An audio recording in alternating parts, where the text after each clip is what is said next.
Frictional Games is coming up on their 10-year anniversary next year, and they haven't developed a flop yet. Their brand of video game horror is unique to them. While their horror competitors are jamming their games up with large guns and gore, Frictional seems to be pushing in the opposite direction, studying what drives fear and putting it into their games. At the time of writing this, it's been about 12 hours since I've completed Soma, and I haven't stopped thinking about it. I had to play a different game entirely before I went to bed so I wouldn't have nightmares.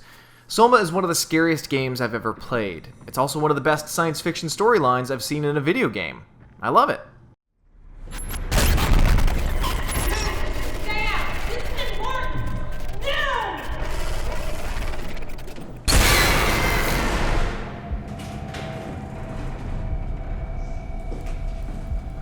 Catherine?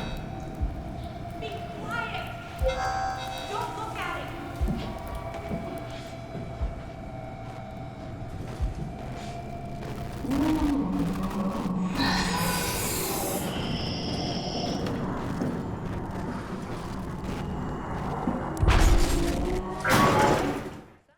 Part of me wants to give a story synopsis here, so consumers know what they're diving into, but one of the greatest aspects to Soma is unfolding its story. I was absolutely fascinated with everything I was reading and hearing from start to finish.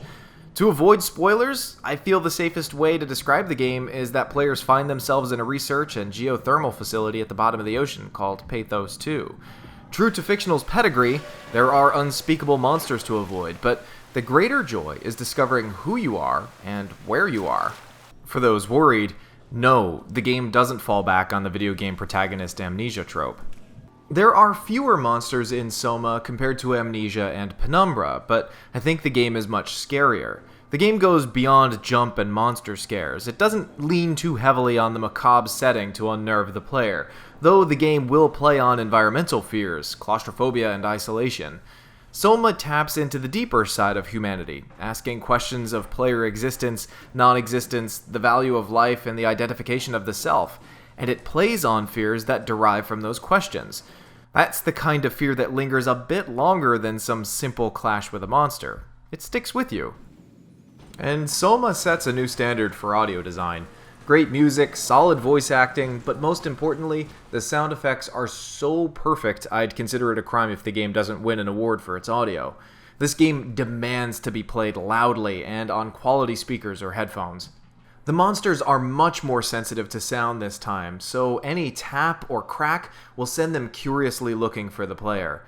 I found myself putting my character into the darkest corner I could find and closing my eyes while they'd squeal and growl and moan somewhere behind me.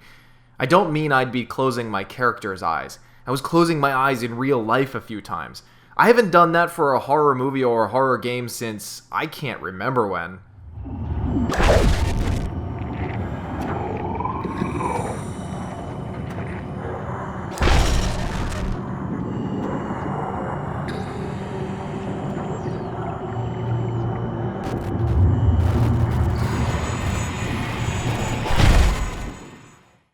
Like Amnesia, there's no way to fight back against the creatures that lurk the hallways. Stealth and running away are the only options available to the player. Just looking at the monsters disturbs your vision. There are a few new interesting monster behavior types. Most monsters behave the same as past Frictional games, but the improved audio design puts their presence over the top. The environmental design is stunning. Pathos 2 feels like a lived and worked in place. But Frictional didn't only pay attention to the interiors to make sure they were spooky.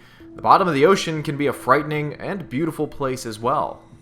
In the end, I feel this is Frictional's most massaged product. It seems like they were retrospective about their previous successes and built on what made them great, and improved on what they were lacking. Amnesia's story and voice acting weren't the best, so Soma crafts a killer storyline that ties perfectly into the horror atmosphere and brought in some great voice talent. Penumbra had an earthly but identifiable isolated setting. Soma takes that concept and humanizes it further. The sound design for their games has always been great for scares, but here Frictional makes sure the entire experience is an auditory joy, making the audio for non-threatening moments as important as the heart-pounding chase sequences. At around 11 hours, Soma doesn't overstay its welcome. It's paced well, and it doesn't feel padded to tick off a box for required gameplay time. If I had complaints about the game, it's that I found some of the puzzles a little too easy. But really, that's it. It runs well, and I didn't run into any performance-hindering hiccups. Soma is a beautiful and haunting game with a quality science fiction storyline that no fan of horror should pass up. Another great title in an already amazing year of video games.